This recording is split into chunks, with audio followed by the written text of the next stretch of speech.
Hey guys, Jeremy here, Defender Training, Long Range Redneck on YouTube and Instagram. And tonight, to continue on with our rifle build, what do we have, what are we shooting, what are we dealing with, I want to talk to you guys about some stocks. And there's a lot of different stocks out there. There's composite, which is this one right here. There's carbon fiber, this puppy right here. There's chassis, which is this one back here. And then there's your normal hunting stock Monte Carlo, which is this one right here. It's kind of, this was one I tried to hydro dip, came out real crappy. So this is a Ruger long action stock. But I just want to show you guys some of the differences and run over them real quick and show some of their strengths and weaknesses. So starting off with this, we'll start off with a basic one. This is it's a Ruger Monte Carlo. It was in a 7mm mag, long action. And what is a pro to this stock? Well, it's super light. I mean, this thing probably weighs 1.5 pounds maybe. And that's because there isn't much to it. If you look in here, there's not anything really. That's one of the action screws. There's a couple of webbings here to give it some lateral side strength. And then there's the little chamber for the barrel up there. Obviously the trigger guard has been sitting out in my shed for a while. And then here's the other one. Typical sweat back, rubber butt pad. So pros, light, cheap, affordable, help the cost of a hunting rifle down, keep cost down when these manufacturers are making them. If you were just going out hunting, once a year, need something light to carry around, this is great. You drop this out of your tree stand, it's probably gonna break. This isn't, I can flex this right here just with my hands, so it's probably not the best thing for strength, but obviously your stainless steel or your receiver and your action and everything is gonna hold it together pretty good, but definitely could break it. It's not that great. So we're gonna toss that over here.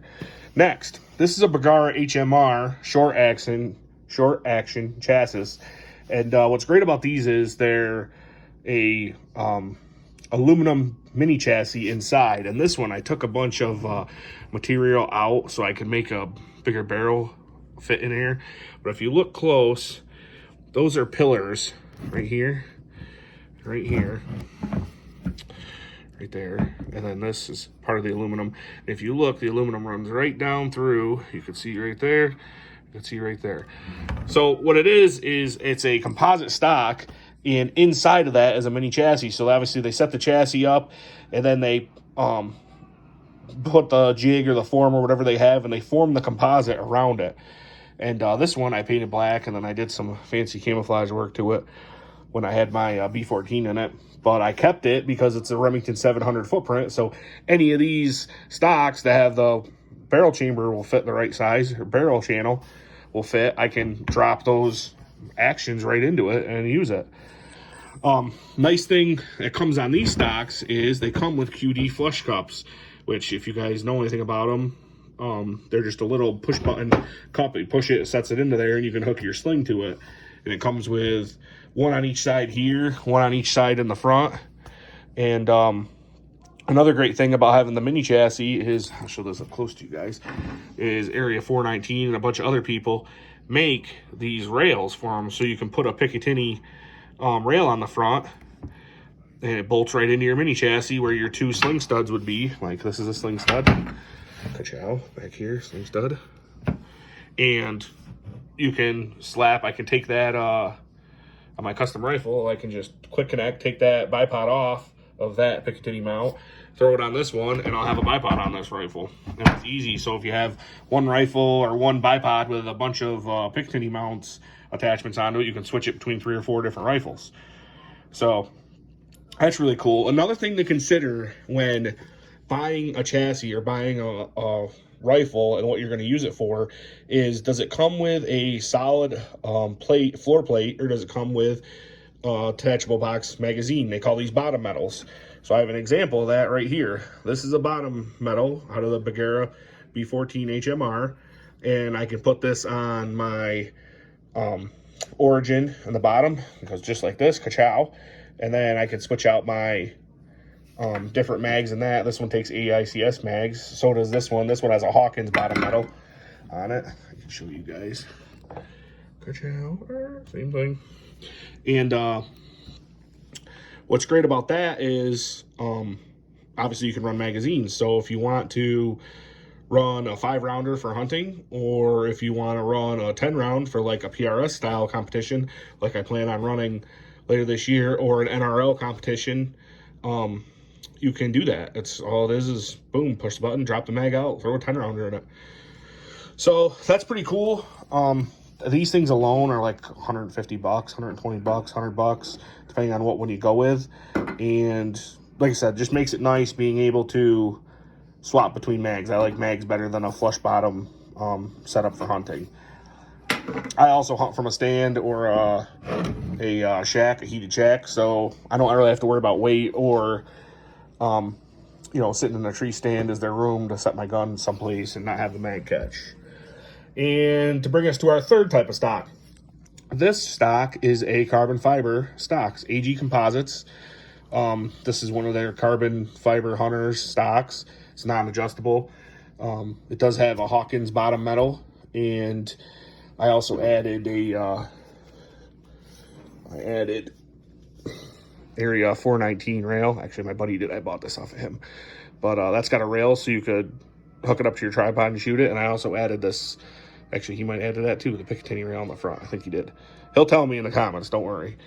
And it's a really sweet setup. It's super light.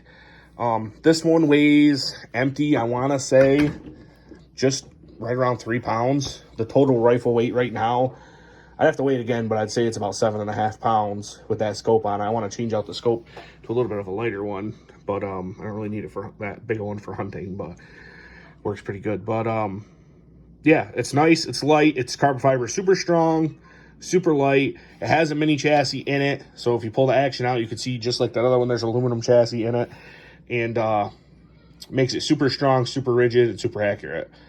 And it's awesome. It's an awesome setup. I really like it. It's a little bit too light for PRS, I feel, but I can shoot really good groups with it, and it's comfortable. So I really like it. And then last but not least, the Big Daddy. This is a KRG X-ray chassis. KRG makes a bunch of different chassis, and this is the one I decided to go on because it was cheap. It was 500 bucks. I wanted to get into a chassis because I had this huge, thick barrel, and it didn't fit in any of these other stocks. So I knew I needed a chassis to make it fit in, and this is kind of what it's made for. And what's nice about the chassis is it's adjustable fully to everybody. This back here adjusts, and I can move this butt plate up or down. I can take the screws out and change my length of pull by changing these spacers out. Right here, there's a quick adjustment. I can change the comb height of this puppy, tighten it down and leave it there. These grips, there's 2 screws here. These grip panels come off and they change out, and now they also made a new one where this part changes out, so you don't have to change the whole grip panel, change the size. And then underneath this is just like the other ones. It's a fully aluminum chassis. I think it starts probably like right here and goes up all the way up to there. And all these pieces come out. If I wanted to start like, oh, I don't have, $1,300 to buy a full chassis, I can buy this one for $500 and then slowly upgrade it as I go. And I can get the aluminum panels or steel panels for the sides that just come off and bolt right on. And same thing, now they make one with a fully front Arca rail. I put this Arca rail on. It's a cheapo from Amazon. I didn't want to spend the $150 for the KRG one, and I didn't know if I was going to like it shooting off of it, so I bought that. I did pay the money for this. This is called a Spigot XL. This bottom plastic comes off, and then in here there's a couple Allen keys, and it bolts right up to it, and it extends it out, so I have a further point for balancing my bipod when I'm shooting. I was trying to show you guys without smashing anything. This is what the close-up of that Arca rail. I'm sure a lot of you guys have seen Arca rails before. And then there's the spigot. And the way the Arca rail works, obviously, is here's a little slider. I can loosen this puppy up. It's loose. I can slide that there. Or I can move it down to this one and use it. What I have for this one, I put this one on because I wanted for a flat bag rider for obstacles and stuff. So I got my short action precision little 2-shell holder. I got my grubby greasy oil finger on here because I just cleaned my rifle. So yeah, so that's it for stocks pretty much. I'm sure I missed something. If anybody has any questions, feel free to reach out to me. I'm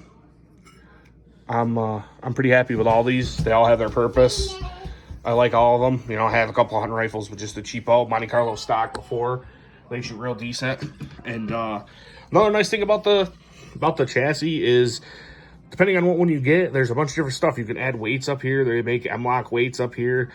They make weights that slide inside the bottom of this because there's a little gap in there where the aluminum chassis is to make it heavier. So there's a lot you can do to customize these. It's really nice. But yeah, you think so? You want to hold it? You can't hold it. We're almost done. So it's daddy-daughter night. We clean the guns. So all right. So you guys have a good night. Thanks. Any questions, please feel free to shoot them below. And I'll talk to you guys later. Thanks.